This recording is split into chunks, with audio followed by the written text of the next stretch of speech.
One of the most important resources you can have as a maker is the ability to write down your ideas, whether that be in a notebook or a diary. And those are all great, but I find they all have their caveats.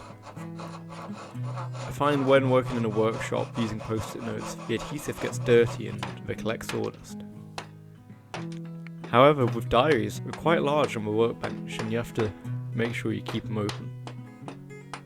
But a small stack of paper would work quite nicely. You can grab it at ease, and you don't have to worry about it getting messy.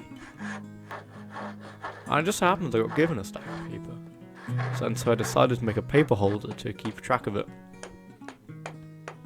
This was the last project I had at the summer before leaving for university, so I decided to try and make it count.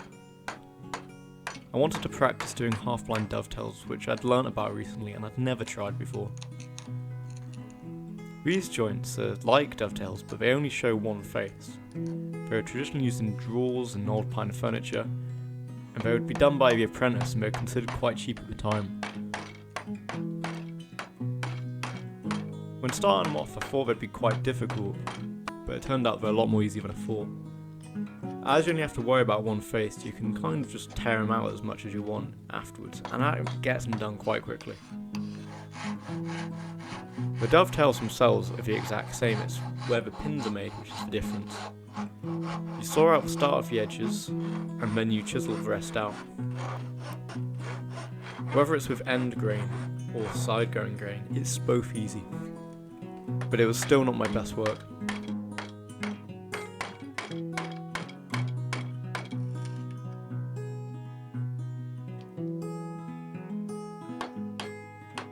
The second skill I wanted to try was miters.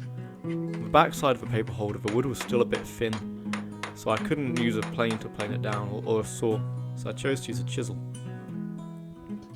However, on the border made out of sapele, I could use a saw to cut at 45 degrees.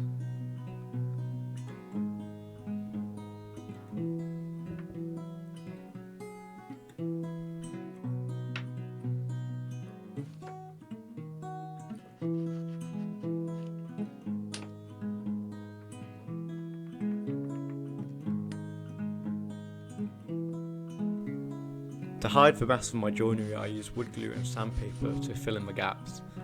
This creates a good wood filler, and it hides all the mistakes you make, and I then scrape it clean using a card scraper.